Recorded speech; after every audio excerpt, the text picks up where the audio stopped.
Good afternoon, everyone, and welcome to From the Pages. This is the last installment of this season series of book discussions hosted by ASWAD, the Association for the Study of the Worldwide African Diaspora.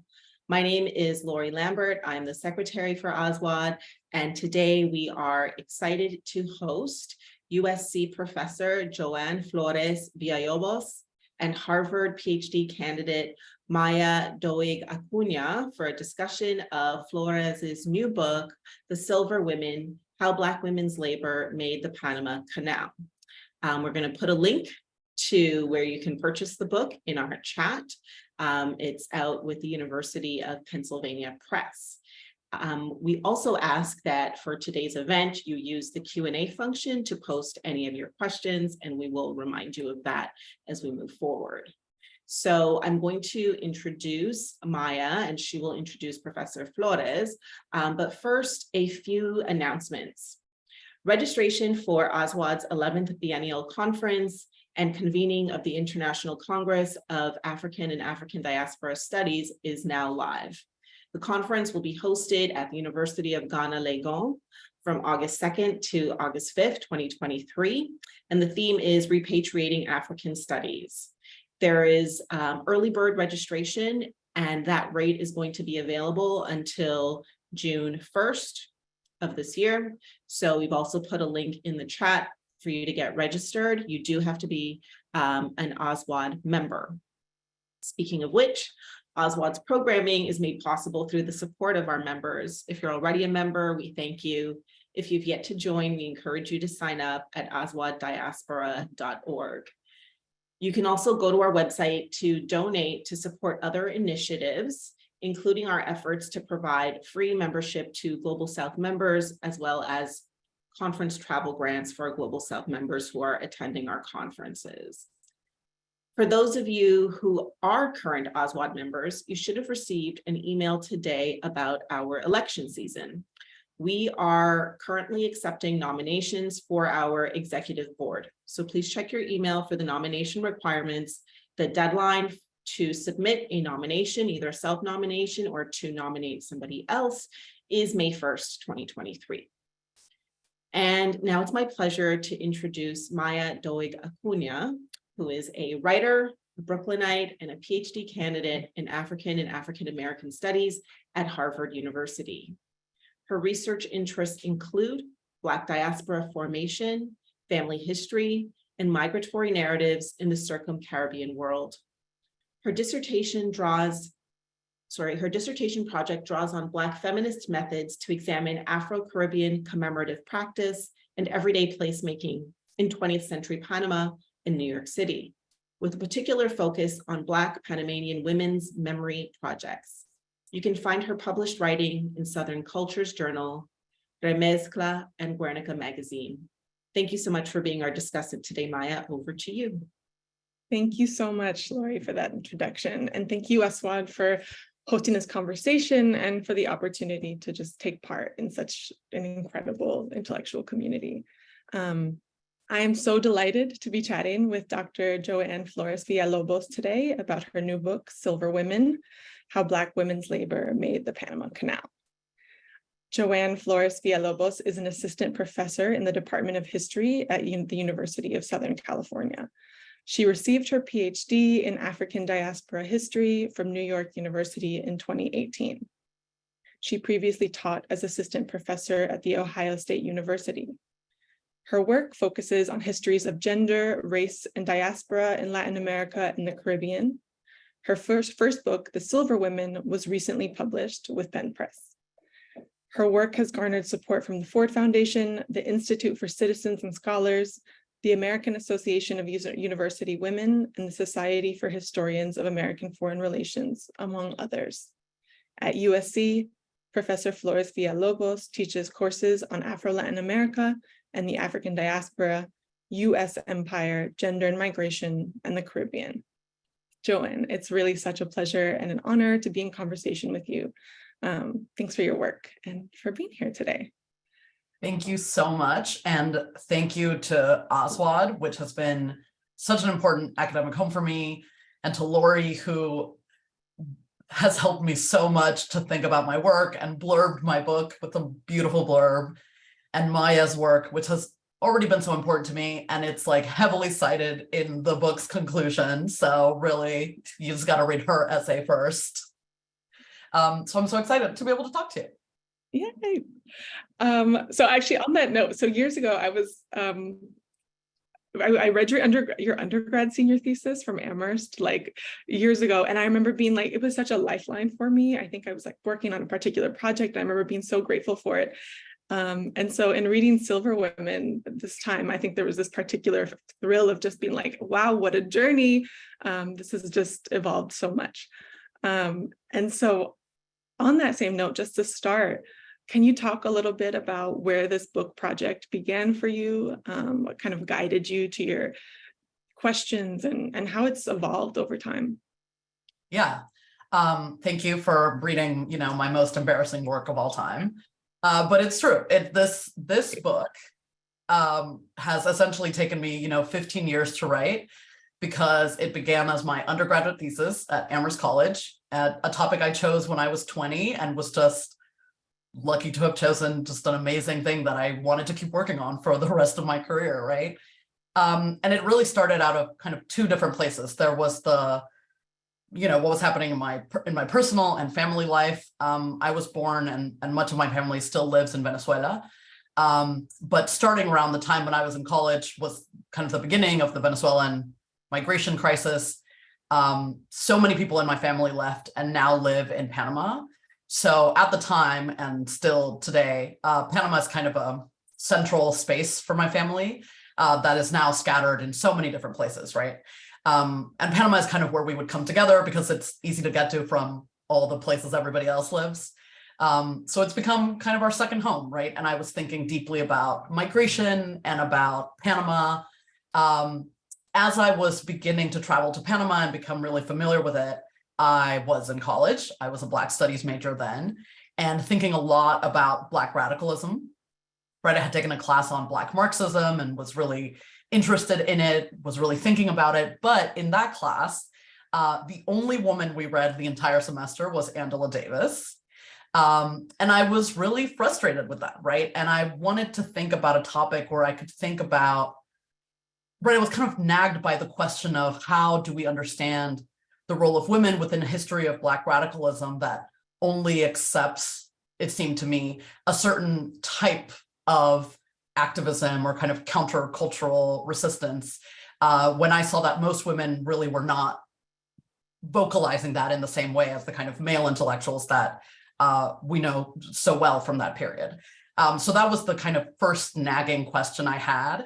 And as I started traveling to Panama and went to places like the West Indian Museum of Panama, the Museo Frantillano, I began to see that this was a really crucial gap in the literature that, to me, it seemed like every West Indian Panamanian I met already knew about it, right? They talk about women all the time. This museum is full of women's items, recreations of women's kitchens.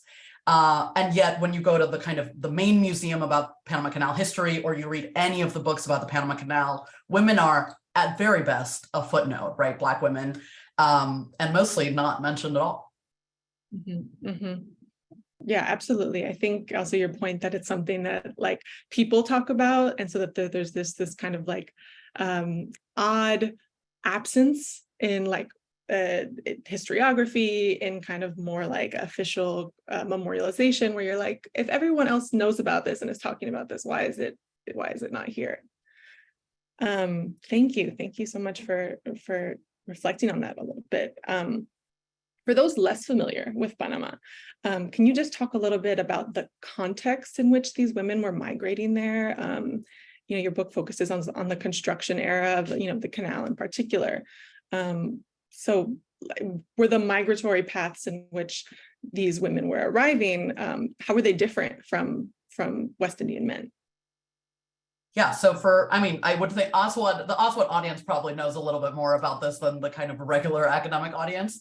But just to recap, the important context in Panama is the contract labor and payroll system. Essentially, in Panama, white Americans were paid in gold, which at the time meant gold-backed American dollars. And West Indian Black laborers were paid in silver, which were Panamanian balboas or Colombian pesos that were silver coin. And this payroll scheme was essentially reflected Jim Crow style racial segregation, right? So gold and silver separated all geographic spaces, all services, and it also meant a really different relationship to employment. Within that scheme, there was very little space for Black women, right? The Canal Commission didn't hire Black women. There were very, very few roles. And so most Black women who came to work on the canal came as uncontracted labor, as informal labor. And really they were, the Canal Commission really didn't want them to come at all, and heavily discouraged their stay and presence within the American Canal Zone. The other important context, though, is not only, you know, what's happening in the Canal Zone and what the US is doing, but also the long historical context of the Caribbean and Caribbean migration throughout, you know, in the period after emancipation throughout the late 19th and early 20th century.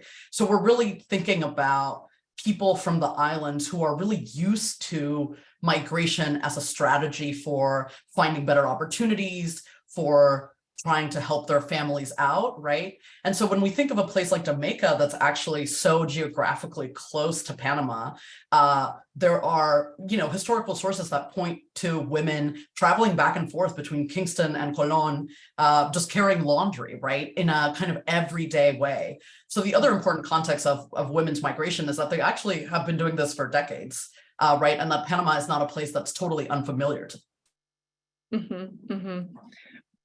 Yeah, I mean, I think you have this wonderful line, I think, toward the end of the book, when you're actually discussing these later migrations of West Indian women to Cuba, where you write, like, they migrated beyond the oversight of American sugar companies and despite their wishes. And I think there's so much of that in what you just said now, but also in how you articulate these kinds of, like, this really a migratory practice among West Indian women coming to Panama, where it's this, like, informal labor, uncontracted, mostly, like, drawn by their own sense of opportunity and will, and as you mentioned, yeah, beyond the wishes or despite the wishes of the Canal Commission.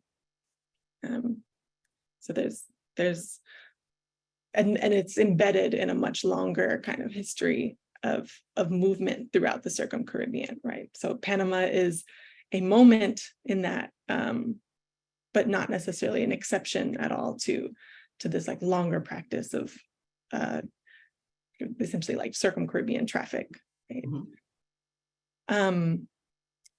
Care work is so central to this book and to the labor that West Indian women pursued and practiced once in Panama, right? You mentioned laundry, like, there are, you know, stories of West Indian women moving between Kingston and Panama at earlier moments just to carry the laundry. And so a lot of that kind of work is at the focus of the work that you're doing here. And you offer this incredible recovery of it, right, during the construction of the Panama Canal. But it's not only that, it's also a revaluation of labor that it's largely been unaccounted for in most of the historiography on the canal. And that just, like, more generally tends to get dismissed, I think, as labor with a capital L because of how intimate it can be, how everyday it can be, and how gendered it is. So how did you come to care work as one of the guiding frames for this project? And what can it tell us, you know, about imperial governance, for instance, in the Panama Canal Zone, or about West Indian community survival, kind of more broadly, that might otherwise get missed from this story? Yeah, I think care work came to me as a much later frame, when I finally began to understand a way to really group all this informal work that Black women were doing. And I think initially I was concerned with really making the argument that Black women's labor mattered for the canal construction, right? That it was really important, that it was really crucial, that it couldn't have happened without their work. And I think the other thing, but I think the other thing that happened is that in reading the sources, I realized that there was so much more to this frame of care than just what was happening in the canal zone and related to the canal construction, right? That women were doing all this extended labor that is really supporting the community, that is really fostering diasporic links across spaces, right? And so it's unaccounted for in terms of the canal construction, but it's also unaccounted for in terms of kind of the broader history of diaspora. And I think it really came to me from going back and reading Black feminist histories of labor, where perhaps people are not using the phrase social reproduction or care work necessarily, but are really talking about exactly that, right? If you read kind of Ella Baker talking about domestic servants, if you read Angela Davis talking in the 60s about this, if you read Darlene Clark Hine, right, they're all talking about care work as well. And so I really began to see it as a kind of part of a long thread of histories of Black women's labor, right, that I was just applying to this context where, you know, part of the important bit here, though, is that in Panama, the kind of idealized vision of industrial and construction labor so dominates ideas about the canal construction, right? That's every photograph you see about the canal, every vision that people have about the construction is that. And so, right, it is a kind of fundamental misunderstanding about what it takes to make something like this happen and the kind of larger society that is created around every single one of these kinds of efforts, right?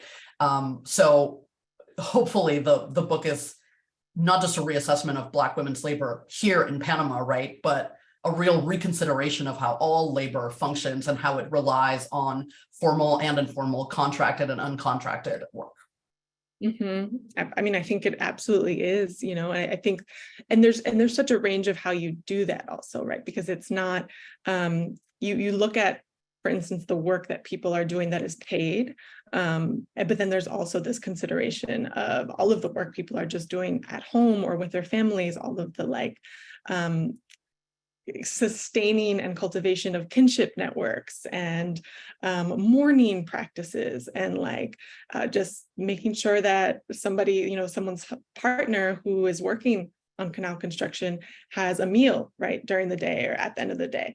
And so there's this huge spectrum of labor that not only is uncontracted, but is often also just informal and is unpaid in many instances.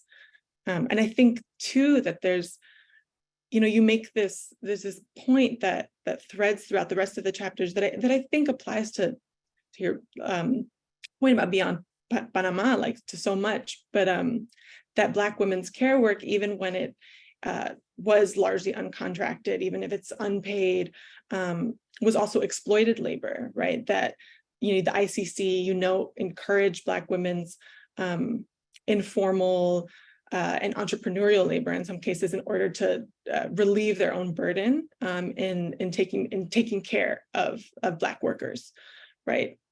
So can you just talk a little bit more about that uneasiness between both recognizing West Indian women's work as strategic and creative and like life-sustaining, but then also in some senses imperial maintenance, and at this particular moment borrowing that phrase from Brea Johnson, who I read this great essay about the other day on the reproductive justice movement. But yeah, how do you kind of navigate both of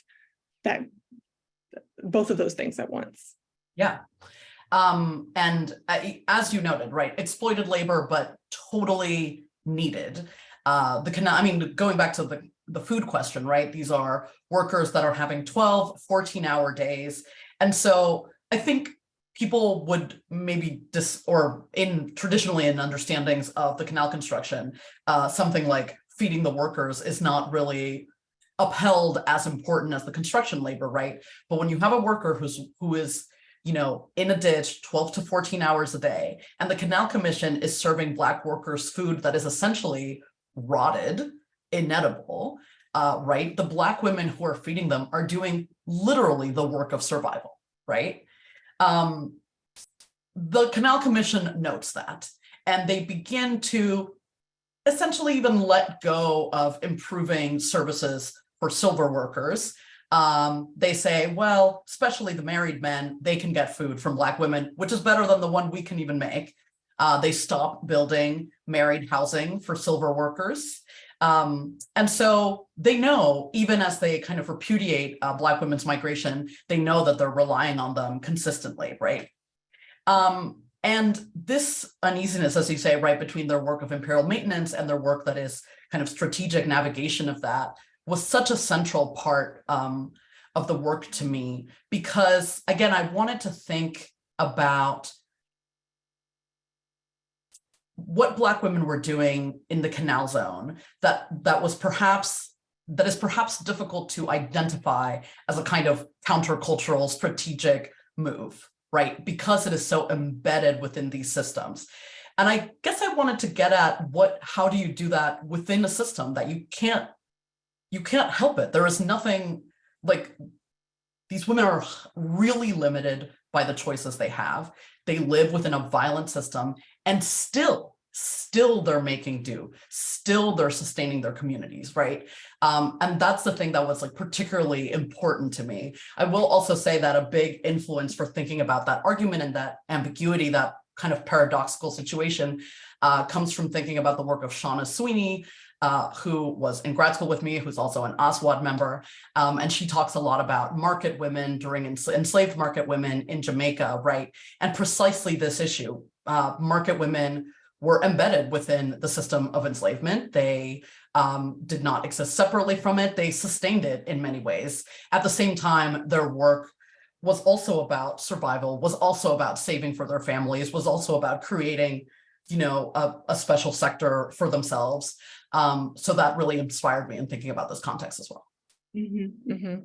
Yeah, absolutely. I think that's always a complicated thing, because sometimes we're also tempted, when working with archives that are so pathologizing in certain ways, dismissive or indifferent or pathologizing, like that tends to be the range of how, like, for instance, the Canal records are interacting with Black women.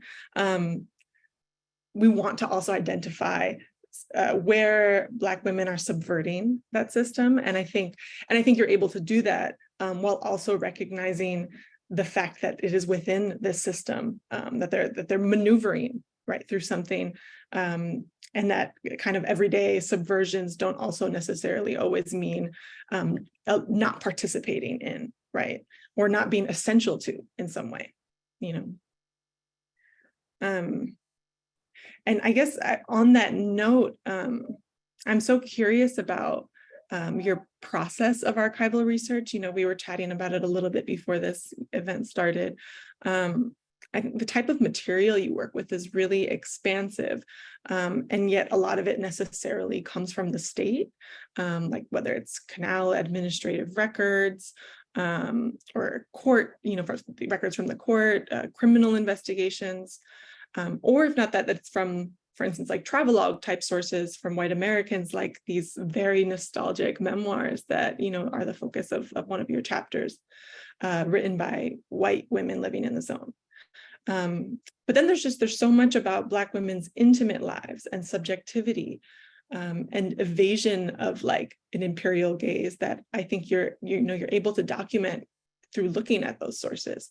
So can you talk a little bit about your process of archival research, and then also just your practices of reading? Yeah. So one of the first things about using these kind of sources from the state is that as I began this project, I expected and assumed that I wouldn't find anything about Black West Indian women in the kind of traditional archives of the Canal Commission. And I thought that because, well, so many people had written about the subject, and yet so few had noted much about women. And I assumed that was because of a reflection of the archival coverage. And I found that quickly to not be quite so much the case, right? In the Canal Commission files, there's a lot more about Black women than you would think, given the coverage. It is, as you say, totally about criminalization, pathology, deviance, sexuality, criminality. But there is quite a bit more than you would think, given, how much it's written about. But I was even more surprised in thinking when I sat down to read these white American women's memoirs, because I would say that there are three really famous ones. And they get cited in almost every book about the canal. And I'm talking about books like from the beginning of people writing about the Panama Canal. They get cited constantly. And yet nobody has really noted that these memoirs are entirely about Black women, right? These white American women are just completely obsessed with the Black women around them. And Black women are often the people they interact with the most on an everyday basis, right? Because they're cooks, maids, market women who they buy food from. They see them walking around and constantly are talking about them, right? So there are these memoirs where every chapter is punctuated by an encounter with a Black woman and then the white American woman talking about kind of her reaction to that. And so I was really struck by this, right? Thinking that where I wouldn't find anything, I in fact did. And so then my issue was, right, how do I deal with these sources that are actually denigrating Black women at every turn, right? And as I cite very much in the book, and also hope it's very obvious, I draw on archival methods from, again, kind of Black feminist scholars who have done amazing work in this area, Marisa Fuentes, Adia Hartman, right, who are thinking always about how power shapes Black women's presence in the archive, and then to sit with that and still try to find that humanity and that empathy in archives that aren't trying to do that at all, right? Particularly in documentation that isn't even really concerned about Black women, where Black women are just kind of characters that exist only to create the subjectivity of white women or of canal administrators. Yeah, and that just took kind of careful time and reading practices inspired by other amazing works that have been done before. Mm-hmm. Yes, I mean, can we talk about these memoirs? Because I mean, I think there's a way that like your engagement with them was so refreshing, because I have seen them at other moments and kind of just like taken for granted. I think your point that they are actually just like written by these authors who are obsessed with Black women, and there's a lot of precedent to that, and as you mentioned in the book too, and other parts of the diaspora, right? Like there's this, what they're drawing on is like a fiction of the Memi, that they are like completely reliant in some ways on projecting these understandings of what it means for these Black women who are working in their homes to in order to construct their own identity as white women, in order to construct their identity in the zone. Do you think there's like any, not necessarily particularity as in uniqueness, but about like the zone as you call it, like a moral universe that also required that kind of projection? Yeah, I mean, I think in particular, well, we could talk about that from kind of many different aspects, right? For white women in particular, they gave a lot of importance to trying to kind of reclaim their role as colonizers, right? And it was very important for them to uphold white womanhood as a project of bringing civilization to the jungle, which is what they consistently call Panama, right? But what is important is that narrative for them gets built around Black women, right? When they're talking about the jungle, they're actually talking about a state of uncivilization that they associate with Black women specifically, right? There's nothing about Panama or Panamanians, but it's actually about the women they're interacting with on a daily basis, right? Where they're building their own sense of white womanhood, which they associate with morality. Similarly, with when you think of kind of the broader scale of the canal administration, part of the issue here is that, and you can see this over and over again in the sources where administrators talk to each other, they just didn't really expect that the canal zone would become a kind of whole social world that they would have to manage. And as Black women begin to arrive and they begin to rely so much on the labor of Black women, they realize that this is inadvertently a challenge to their sense of kind of hegemony over the space, right? What they thought was an area that they had fully under control was very much not. And Black women are this kind of pivot point where that uneasiness comes across for them, right? Because they aren't under their oversight as labor. They aren't under their oversight in terms of intimate relationships, right? They feel themselves losing the productivity of the workers as they instead engage in kind of intimacy, in entertainment, et cetera, right? And they're like, what are we to do with this? How do we control this? And again, kind of Black women are evading them at almost every turn, even as the Canal Commission continues to try to criminalize this over and over again. So it's this constant concern with that. And I think there's some, really, like to your point about them, Black women evading that. I think there's just so many really wonderful examples where you have these narrators who are so anxious also about the extent to which not control or can't fully understand Black women who are doing laundry and like the way that they are doing things in their own way, at their own pace. And also like refusing to kind of play into, both recognizing and refusing to play into white women's gendered expectations of how they should behave. I think there's so much of that. And I think, earlier I do see in your reading practices the influence, right, of like Marissa Fuentes, of Jessica Marie Johnson, of Saidiya Hartman. I think that there's like this animating question there about kind of what forms of rebellion appear in what the state or US imperial kind of control deems pathological about Black women. And I think that comes across. So on that note, I mean, what are some of the ranges of ways that you saw West Indian women respond to and navigate this kind of like surveillance or attempts to control? Yeah, I mean, part of it is that it's the same thing, the same strategies that the state deems as pathological that are the skills that Black women use to survive and navigate and evade this space, right? And that's part of what I felt I had to be really careful about when reading these archival sources. So for example, one of the sources I use in my second chapter is this investigation of around 300 Martinican women who arrive in Panama, and the Canal Commission assumes them to be sex workers, right? To have come to the Canal Zone to work as sex workers. And because they misunderstand that when in the West Indies, working class people often had relationships where they were not legally married, but they were still long-term committed relationships, right? To them, to the administrators, anybody who was not legally married was a potential sex worker and was thus engaging in criminal activity. And so they do this really intense investigation where they extract affidavits from each of the women and then incarcerate all the single women or all the unmarried women in a kind of police camp under supervision. And so when you read this source, I think it would give you the strong sense of the kind of violence and criminalization these women are undergoing. But even in that source, right, you can see women, again, kind of defying that same categorization of their relationships as pathological or deviant, right?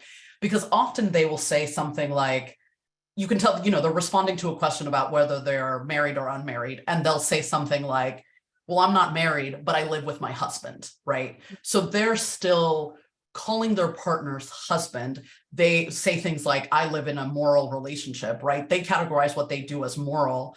And they continue to engage in the same relationship practices they had before and continue to have through the construction, because the marriage rates do not really go up at all. So even in these sources that are so violent, right? Women are just like, okay, right? Like, yes, they are in that space, they're undergoing this kind of violent interaction, and they're still kind of saying, no, we refuse that reading, right? And we're going to disconnect that pathologization of our kind of everyday intimacies that you're imposing on us. Mm-hmm, mm-hmm. There's this, just doing things on their terms, right? And insisting on that. But then also, yeah, even for instance, that example with the Martinican women who enter, which is like this really it's a kind of an example of being confronted with state authorities that has real stakes to it also. But as you mentioned, there is also just this kind of like, yeah, that's my husband. No, we're not married. No, so there is like, I don't know if it's, I don't want to call it like nonchalance, but it feels to me like also a recognizable insistence on just like doing things on their terms. There's also, this other question I have, I so appreciated also how you engaged class and respectability politics as a factor in this conversation, and something that changes too, right? Like you talked about marriage rates don't necessarily go up, but as there's like this introduction of a West Indian middle class, or as that starts to happen in the Canal Zone and in Panama, how does that shift maybe some of the conversation that's happening within the community on sexuality, on marriage, on kind of comportment? What's different there?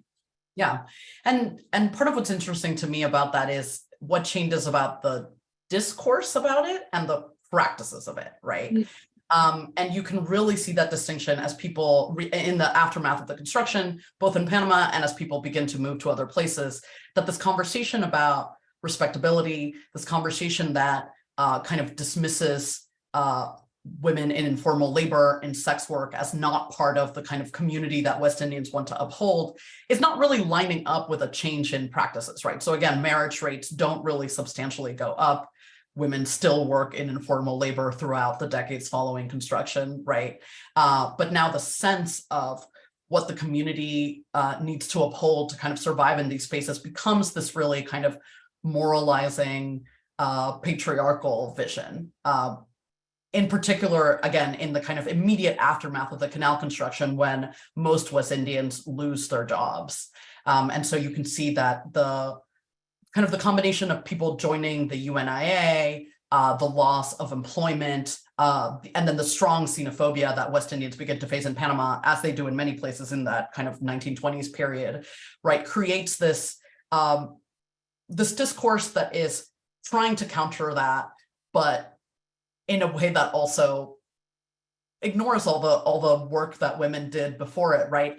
And I think to me as a historian, I wanted to center women who were beyond the scrutiny of the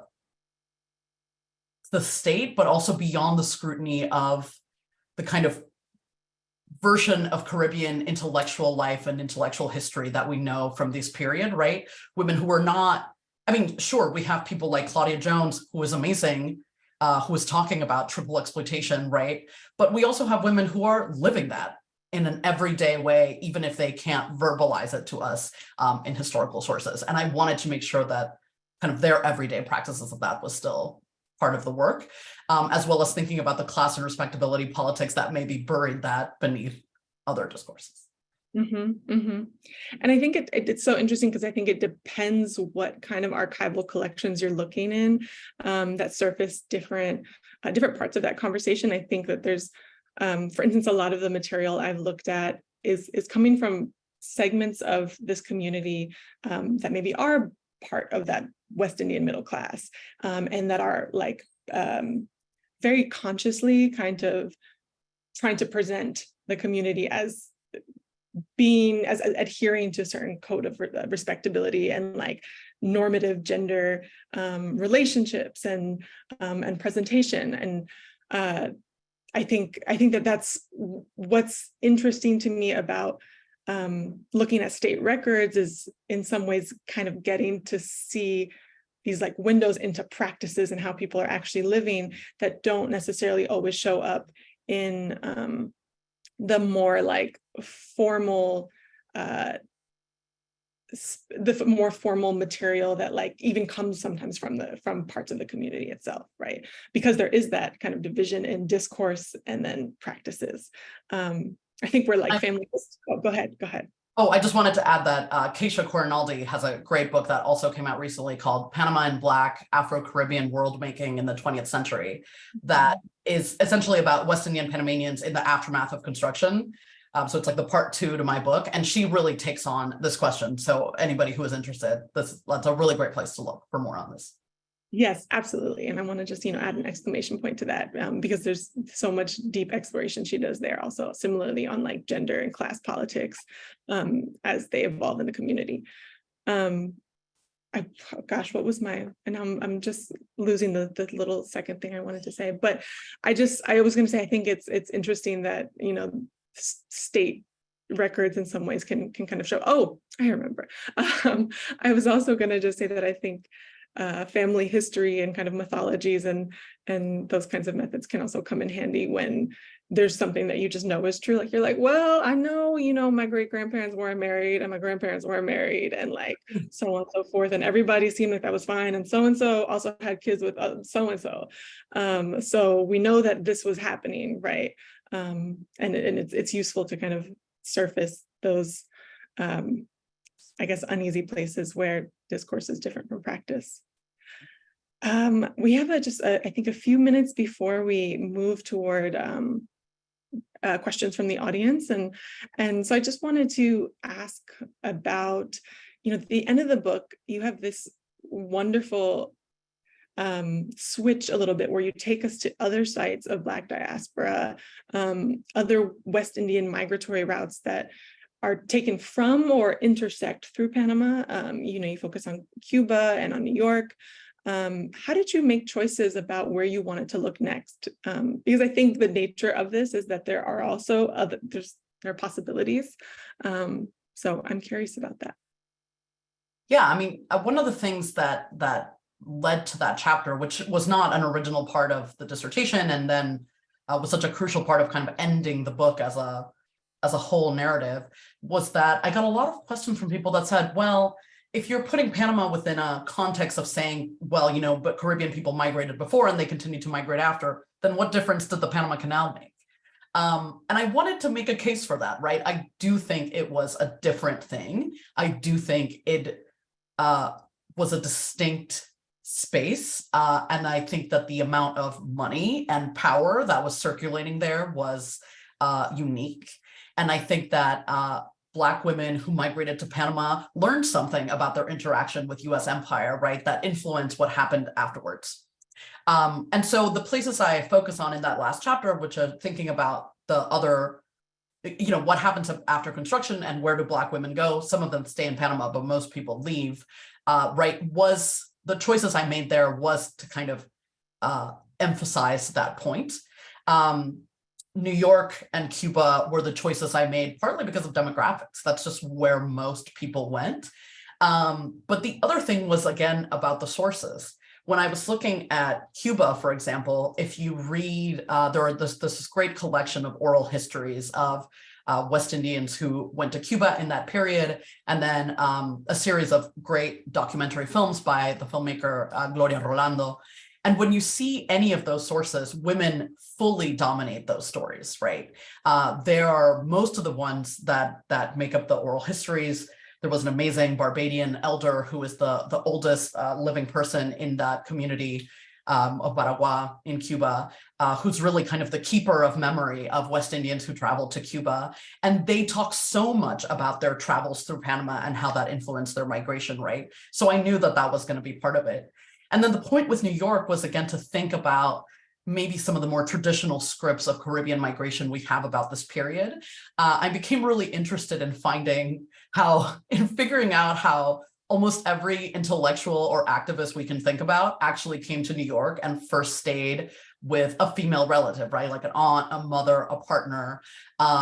And so I just became obsessed with figuring out these connections. And you can really point to almost every single one of them and say they came and they survived because of Black West Indian women who were doing that labor of survival, right? So that was part of what drew me to those examples. I mean, you have this great example from Polly Marshall, which I don't know if you just want to share, but I was like, oh, word, okay. I love seeing that. Yeah, I mean, you found, right, also a link to, right, with someone who's so recognizable to us as, this Caribbean intellectual and artist out of New York, out of Brooklyn in particular, and how also she's connected to Panama and to Panama money. And so I think that was super exciting for me to see. And a really interesting way of using sources too, and kind of following like traces, right? Where even when there's not a direct migration or path through Panama, there's still a way that period, right, reshapes and then affects later migrations that may be more familiar to people. Yeah, and I think I really learned that from talking to people in the islands. Honestly, if you go to Barbados, there's no one you will meet who doesn't have something immediately to say about the history of the Panama Canal. They'll always be like, my uncle was there, my grandmother was there, right? Everybody has some sort of connection to it. And I began to realize that you can really see that in so many people's stories, even if it's not their immediate relative, right? People really remember it. There's a strong connection to it. And I wanted to make sure that was clear to people through figures that are perhaps more familiar to us, right? Polly Marshall, Kenneth Clark of the Dahl test for Brown versus Board, Claude McKay, so many people. And I feel like Panamanians too will sometimes just know these things and they'll be like, hey, did you know that, so and so, hey, everyone should know. So that was also recognizable. I wanted to just switch gears. We have questions in the chat and I want to be able to ask them. So the first from Halimat Somotan is, thank you for this enriching conversation. What can your book teach urban historians about infrastructure and everyday experiences in cities? Hopefully a lot, although I don't consider myself an urban historian. There's a kind of inevitable sense of urban history in this book because of the distinct formulation of the Canal Zone, the US Canal Zone, which is the area of American sovereignty in Panama, and then the actual cities of Panama under Panamanian sovereignty, which are Panama City and Colón, that immediately border the US Canal Zone, right? At the time of the construction, there wasn't a kind of marked border. You didn't have to show papers or talk to guards or whatever.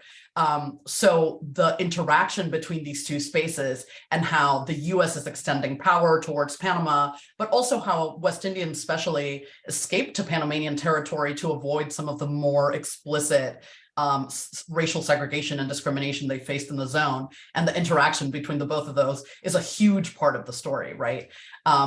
There's also one of my chapters, chapter 6, is very specifically about the everyday experience of West Indian women in Panama City. So I go really, really local, kind of like your work, Halimat, and think about some of the court cases that women bring to their neighborhood justices of the peace, which are very often fights about territory, about power, but within a kind of small neighborhood and community, about trying to establish themselves and protect themselves, about kind of honor and respect and reputation. So that's very much what part of the story I tell as well. Thank you. Another question from Taisha Maddox. Can you talk a little bit about the ways, so we know from your work the important social reproduction work that women did in the zone. Can you talk a little bit about the ways they entrenched themselves into Panama society through churches, schools, associations, and social clubs? Were women also important to these institutions? Yeah, so I would say that most of that story of a kind of more institutionalization of the West Indian community comes a little bit in the aftermath of construction, right? So again, Keisha's book would be great for thinking more about this. At the time I'm thinking about, some women would have just arrived a few years before. Some of these churches, associations, social clubs get founded right in that period, right? Especially near the end of construction. So for example, the very famous church that then becomes the West Indian Museum of Panama is founded in 1910, really only 3 or 4 years before the canal is completed. So that story of the kind of more formal associations really takes off after construction. However, even during construction, you can still see some of that work, particularly in things like friendly societies, right? So you see women creating friendly societies that are just for women. You see their important work in recreating funeral practices in the canal zone and participating in all sorts of things like that. Thank you so much. And then another question from Green Laney, did the Black women work non-traditional jobs? And if so, what were they? Also, what was the relationship between Native Panamanian women workers and immigrant women laborers? So it was uncontracted and informal work. I don't know that I would say it's non-traditional. I mean, this is the kind of work that Black women did in lots of places. So the most common labor sector was domestic service in American homes. They worked as laundresses, was also very common. And the third most common was working as higglers or market women, where they sold food, fruits, kind of everyday foodstuffs around the canal zone, right? So I wouldn't call that non-traditional work. That for Black women in the Caribbean, that was very traditional work, if anything, right? But it was not a formalized, integrated part of the official labor force of the canal zone. So and of course, other various things, right? Some of them owned boarding houses, some of them worked in cantinas and served food and drinks. Some of them worked as dancers and entertainers, right? So there were lots of various jobs they could do. But again, domestic service and the kind of extensions of that were by far the major sector. The relationship between Native Panamanian women and West Indian women didn't actually come up much in the sources. And part of it is because in the canal zone itself, in the years of construction, the Canal Commission didn't hire Native Panamanians. They actively kind of didn't work with Panamanians until much, much later in the 20th century. And so it's really West Indians who make up the primary formal and informal labor force in the canal zone. You do see some interaction in Panamanian territory, right? And so some of these court cases I talk about within Panama City, there are a few interactions. But again, mostly West Indians are living in not formally, but informally segregated neighborhoods where other West Indians and other immigrants live. So you can actually see more interaction between, for example, West Indian immigrants and Chinese immigrants than you see between West Indian immigrants and Native Panamanians. Occasionally you see some, but only with Panamanians who are themselves rural immigrants to the cities, right? So there'll be somebody who came from a province, from David, and they're living in Panama City, and they often will live among West Indians as well, because they're also immigrants to Panama City, right? But at least in the sources, it doesn't really come up that much. Thank you. That's such an interesting question. I think that kind of like migration, the social tissue there is really important. Before there are a couple more questions in the chat, I did just want to check, because I think earlier I saw that Professor Paul Joseph Lopez Oro, I think you had raised your hand. And so I just wanted to check if you were still interested in saying anything. I don't know, you can perhaps answer in the chat or in a Q&A if you are. But for now, I will switch back to the questions. This is okay, a question for both of us, actually. Is there a document, object, or artifact that you wish you had in terms of crafting these histories of Black women in Panama? Do you want to go ahead, Joan? Sure, I'll answer first, but you will have a better answer because you're in the middle of research. So I'm sure you have lots of great ideas. I'm like, I finished the books. I don't.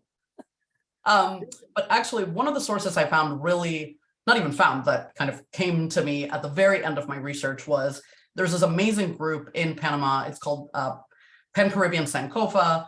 It's West Indian descendants of workers and people who lived in the canal zone. And they've begun an amazing oral history gathering project that is so extensive and so wonderful. And the oral histories are now being preserved at the University of Florida libraries.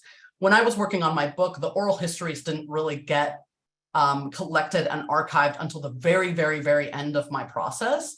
So I was able to use one as part of an introduction.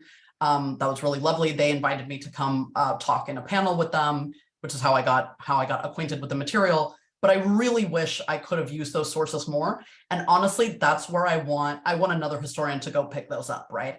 I didn't use oral histories very much. And now there is this kind of wealth of information that's been collected by the community. They really want academics and scholars and writers to work with them. They want lots of people to read and listen to these stories. So I hope that whoever is working on this topic like goes and works with us. Thank you. And thank you for this question. I think for me, there's so much rich material out there right now. I think I feel like I'm living in a moment of abundance as a scholar who's looking at Afro-Caribbean life and community in Panama. I think the one thing I do wish for more are just like letters, like personal correspondence. I wish that's something I had a little bit more access to. I think as someone interested in intimate life, I think there's just so much that and everyday life that comes across in that. And you know, and also just like a lot of documentation of kinship that I wish that I had more exposure to through that form. So I'd love to just stumble upon a whole bunch of, you know, personal correspondence letters somewhere, but we'll see. So let me just add something about that, because that's also okay. Not that I have anything great for you, just when I was writing, you know, my dissertation, that's exactly what I said when somebody would ask me, personal correspondence. And of course, that is so difficult to find, and very few people really saved that material. I haven't heard of anything like that, although I'm sure it is somewhere. However, when I went into the National Archives of the UK and was reading the Colonial Office files, which I use in my chapter 5 to talk about primarily how West Indian women who are in the islands connect or request from colonial administrators or administrators in the canal zone to request the kind of leftover belongings of the deceased, of their deceased family members. And most of that material are kind of official forms that women fill out. But often in the process of trying to prove a claim that they are related to a family member who is deceased, they would include personal correspondence that they had exchanged, right? So they'll have these amazing, beautiful, intimate letters where they're just writing about, you know, like, this is what I did, this is how work is going, like, send my love to the family, so on and so forth, right? And it was an unexpected place to find those sources because, again, it is a very clinical archive. It is primarily an archive of, you know, horrible death and mourning. And that is where I found these kind of prized, intimate family letters that I always wished I could see. So just saying that sometimes they kind of come out of nowhere. Thank you for that. No, and it's also just a reminder to revisit, you know, to visit and focus on those and see. Yeah, thank you so much. We are just about at our time, but I want to ask a couple more questions that are in the chat. The first is, are there any archival data regarding migrant women leaving their children behind to work in Panama? And then I will ask the second. Yeah, I don't know that I would say archival data in that there isn't this kind of wealth of a numerical sense of how many women did that. There are kind of more informal sources that talk about that. So some of these letters certainly do. If you follow the census very, very carefully and the kind of entry and exit records for migration, you can definitely get a big sense of migrant women leaving their children behind. And then the other thing that happened a lot was that sometimes women would migrate with children and then send them back to the islands for education. So Eric Walrond, for example, was a kind of classic example. Him and his mother migrated to Panama. And then when he was school age, his mother sent him back to do his schooling in the islands. So you can see a lot of archival data of that sort. The second question is from Reagan Gillum. Hi. She's wondering how you situate your work in Afro-Latin America or Caribbean studies. So much of the work in Afro-Latin America has been elaborating the presence and centrality of Black people in the region, encountering national ideas of racial mixture and erasure. I wondered how you see yourself and your work regionally in this area. I mean, I definitely see myself as centrally in Caribbean studies. The book is really framed within Caribbean history. It starts in the islands and it ends kind of coming back to the islands as well. And I always try to kind of put it in the context of longer understandings of Black women's labor, Black women's migration in the Circum-Caribbean.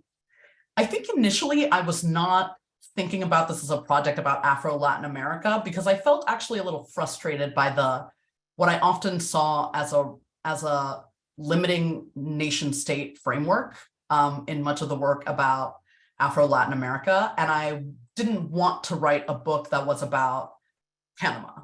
I wanted to write a book that was about mobility and diaspora connection, right? Now, that was I'm saying that was a kind of initial thought about that. Of course, there are so many people who are doing that work within a frame of Afro-Latin America, thinking of people like Juliet Hooker, right, who is such an amazing scholar and such an inspiration for this work as well, right? So I see myself in conversation with those kind of scholars who are thinking about Afro-Latin America as a frame, but as a frame that shouldn't be kind of limited by a nation state framework, and that helps us think about the way people were moving across these spaces and challenging the kind of xenophobic and racist policies of these different states by moving across them. That was what was really important to me. Mm-hmm. Mm-hmm. Thank you. Last question from Dorothy Smart. Was the work of Caribbean feminist historian Olive Senior useful to you? How does your work build on her focus on women? The work of Olive Senior is sitting right next to me. It was like immediately grabbed it the moment you mentioned that. Absolutely based on this. She does so much important work. I will say the majority of this book, which is incredible, and so much of what I base my work on is based on archival research in Jamaica, which I think does sometimes over-focus on a certain kind of striving middle class, particularly when you think about women, because Jamaicans during the era of the US canal construction had a kind of different relationship to migration, right? They were required to pay to the state before they left, so they would be repatriated. And so most of the people who officially left Jamaica were of a slightly higher class than the people who came from other islands. And I think that is reflected in some of the work that she does, which is amazing, right? But often thinks about women who had kind of official jobs in the canal zone, who are much better recorded in the sources as part of families and their children than some of the women I talk about who are, living these lives of criminalization and surveillance within the canal zone. But it is very much, right, part of a whole, sense of scholarship and new historical work that is thinking about women more centrally as part of this story. And I very much rely on her work. Thank you. And I think we are at time. Thank you so much, Joanne. I'm going to let Lori have the floor again. So thank you all. There was one last question asking what was the name of Olive Senior's book. It's called Dying to Better Themselves, and I put the link to it in the chat. So thank you so much, Joanne and Maya, for this wonderful conversation. I was like taking notes, thinking about just, everything you had to share, Joanne, about archive method, even, the framing of this work.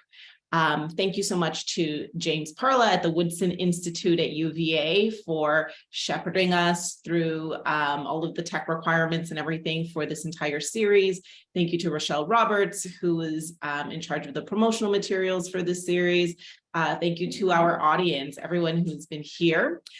Please visit aswaddiaspora.org for more information on how you can get involved in our organization, either via the conference or other activities, job postings, book and article awards. Joanne, your article, I believe, was shortlisted for the article prize one year. For our current members, please check your email for information on nominations to our board. So with that, thank you all very much and have a great afternoon. And do pick up a copy of Joanne's book, Silver Women. It's published by the University of Pennsylvania Press. Thank you. Thank you so much.